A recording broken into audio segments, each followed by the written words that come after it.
In Austin, I'm Mark Mullins. Texas took its first big step toward regulating hemp-derived THC products.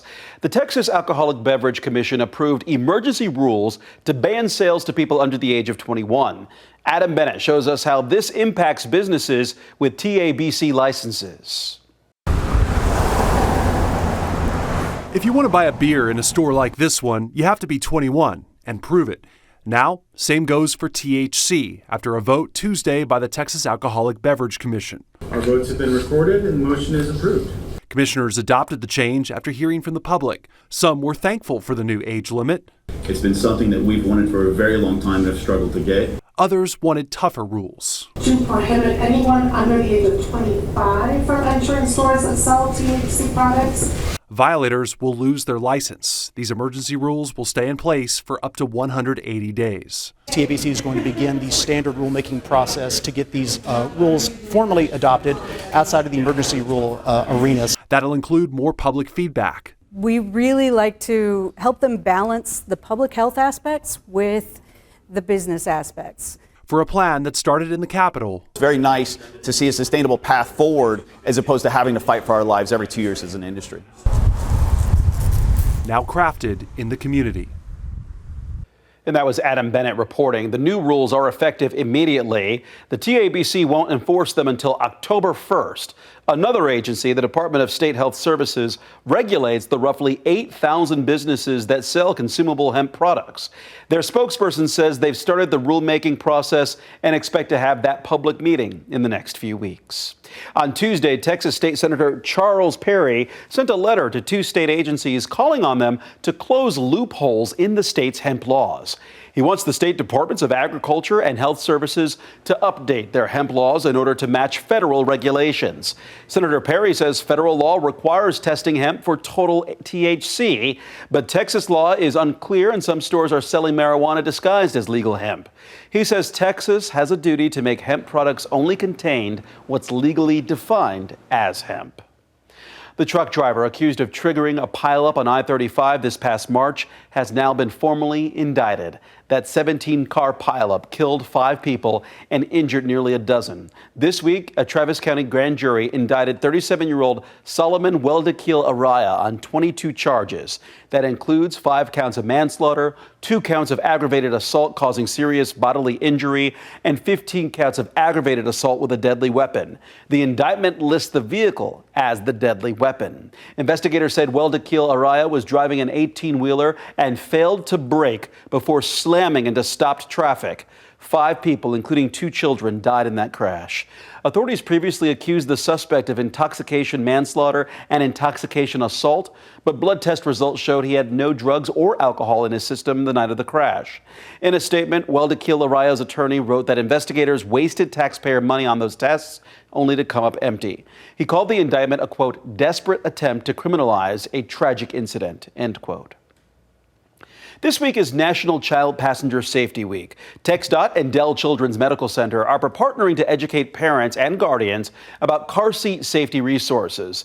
The departments are encouraging the community to sign up for free appointments to make sure car seats are installed properly and children are harnessed correctly. TxDOT's Save Me with a Seat campaign connects families to a traffic safety specialist. Families can also stop by Dell Medical Center to get a free safety check. There's a lot of different safety features that are with these car seats so that we can show them that they are being used correctly and then that their child is harnessed correctly in that seat as well. According to the National Highway Traffic Safety Administration, 46% of car seats nationwide are not installed correctly. Experts recommend keeping children in a car seat or booster seat until they're big enough to fit in a seat belt properly around the age of 12. Austin city leaders want input on proposed changes to 6th Street. Austin is developing a new streetscape plan for the 9 blocks of west of I-35. The plan is meant to improve safety and help businesses better serve the thousands of people who visit the entertainment district. The city has 3 design options that keep 6th Street one-way westbound for cars. Each plan expands sidewalk space and provides different options for bike lanes and parking. You can weigh in until October 19th. In a little over a week, thousands of music fans will flock to Zilker Park for the Austin City Limits Music Festival, which means right now Zilker Park is closed. The company that runs the festival is starting to put everything in place to make it happen. The festival runs the first and second weekends of October. One of Austin's best-known figures in the local performing arts scene is recognizing a milestone. The artistic director of Ballet Austin is celebrating 25 years with the dance company. Here's more from Bob Buckaloo. For many of us, this is what we think when we hear the word ballet, the holiday season favorite, the Nutcracker. Each December, thousands of Central Texans attend sellout performances of the Nutcracker thanks to the dancers of Ballet Austin. But there's a lot more to Ballet Austin than the beloved Nutcracker. Between now and next May, the dancers will perform in 4 other completely different full-length ballets during the 2025 to 2026 season that begins this weekend. 1, 2, 3, 4, 5. The dancers have been rehearsing Grimm tales based on 3 fairy tales written by the brothers Grimm. It will be performed at Austin's Long Center this Friday, Saturday, and Sunday. The new season is also a milestone for Ballet Austin artistic director and choreographer Stephen Mills, who is celebrating his 25th year with Ballet Austin. He has created over 60 premieres for Ballet Austin and has works in the repertoires of companies across the U.S. and around the world, which, for Mills, has been a labor of love. People are artists because they want to have a communication with others. And so the best part of my job is knowing that I'm able to do that. Professional dancers, live music, vivid costumes, stunning scenic design, and storytelling. Together, a powerful experience for audiences. Coming at a time when the art of Ballet Austin can offer us even more than entertainment. I think that we live in a world right now that is very, feels unstable, uncertain, confused.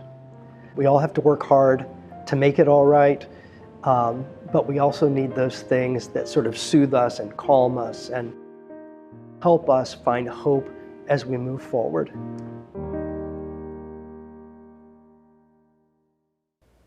And those are the headlines in Austin. I'm Mark Mullins.